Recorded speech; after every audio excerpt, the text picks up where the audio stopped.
Founding Queensrÿche drummer Scott Rockenfield has filed a lawsuit against the band's fellow original members, Michael Wilton and Eddie Jackson, alleging, among other things, breach of contract, breach of fiduciary duty, and wrongful discharge.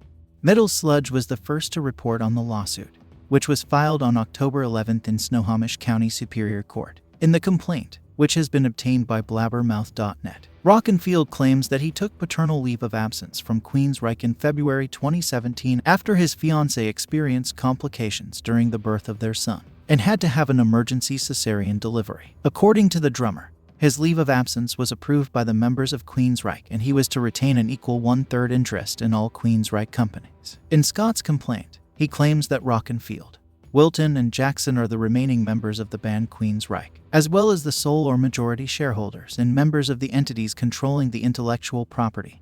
Scott alleges that on about October 11, 2018, Wilton and Jackson purportedly voted to dismiss Rockenfield from the Queensrÿche companies, due in whole or in part to his taking of approved family leave.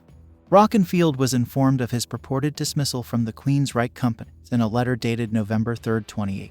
According to Rockenfield's complaint, since 2017, Wilton and Jackson have wrongfully withheld from Rockenfield all sources of income from the Queensrÿche companies, in violation of the various operating agreements and contracts governing the Queensrÿche companies for no lawful purpose. In addition, they have failed to provide Rockenfield with an accounting of the books, records, business, and contracts of the Queensrÿche companies. Although Rockenfield says he has continued to receive royalties from Torre since February 2017. For the old catalog, he claims he has received no payments from Melodisc since February 2017, and no payments from Queensrÿche merchandising since early 2018, and also with no payments from EMS since February 2017. Rockenfield also claims that Wilton and Jackson did not include him in the recording Queensrÿche's latest album The Verdict, despite his availability and willingness to participate. During all of 2017 and 2018, Rockenfield claims he remained active in all aspects of the QR company's business, songwriting, licensing options, and communications with the exception of touring. During his family medical leave, Rockenfield was in constant and continued communication with the band, participated in writing songs, and prepared for the band's recording schedule that was set to begin in early 2018. The complaint reads, in October 2018, Rockenfield participated in negotiating a new extension of Queensrÿche's 2013 recording contract with Century Media, which would add 2 additional albums to the recording contract, and continued to work to secure 7 very lucrative licensing offers on behalf of Queensrÿche. According to the lawsuit, Rockenfield claims to be owed compensation for lost wages and profits, as well as an amount equal to the present fair market value of his equity interest in the QR company, as of his wrongful dismissal plus interest thereon.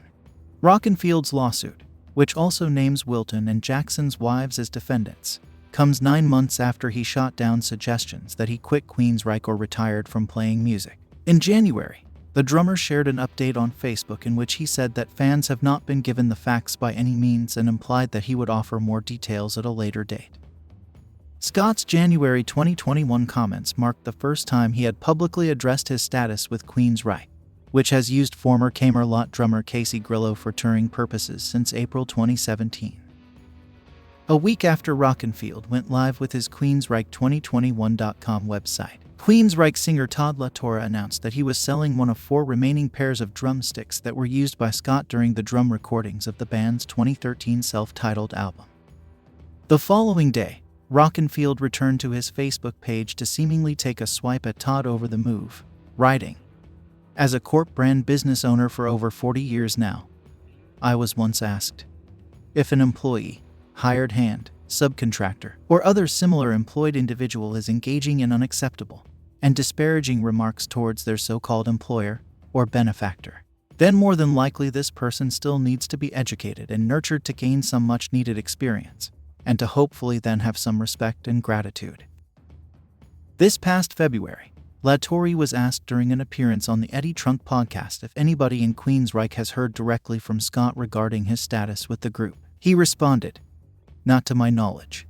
All I can tell you is he took paternity leave, saying he would be gone for about 6 months. And that was 4 years ago. Casey shows up every day. He shows up to songwrite. He shows up to record, if needed. and he shows up for the live gigs. So that's all that I can tell you. I haven't communicated with Scott in years, so I have no idea what he's up to. I couldn't even tell you. When DJ Eddie Trunk said that he heard from Rockenfield 2 years ago and that the drummer expressed an interest at the time in telling his story, La Torre replied, "I don't know what story there is to tell. People ask, but, honestly, it is literally like deja vu. Go play the answer I gave you 4 years ago. Because, literally, nothing has changed. As far as I understand, there really isn't communication. And I couldn't tell you anything more than that. Some people think they're not telling us more. I don't have anything to say, cause I don't talk to him, he doesn't talk to me. Casey's been playing with us for 4 years, and he shows up. The guy is doing an awesome job. I guess I'd revert back to you," Todd continued. "If you left your radio show saying that you needed 6 months paternity leave but you never communicated when you were coming back for 4 years, would the radio station stop running because you quit showing up to work? And keep in mind, you weren't fired, and you didn't give official written notice that you're never gonna come back. You just don't come back or communicate. Does your key still work? Is your name on the door? Or are they gonna find adequate talent replacement to keep things going?" "So I don't have anything bad to say," La Torre clarified. "I don't really have anything to say, other than he asked for paternity leave and just hasn't come back." The drum tracks on the verdict were laid down by La Torre. Thank you for tuning in, and please hit that like button, it's appreciated. Make sure that you subscribe for more rock-related content.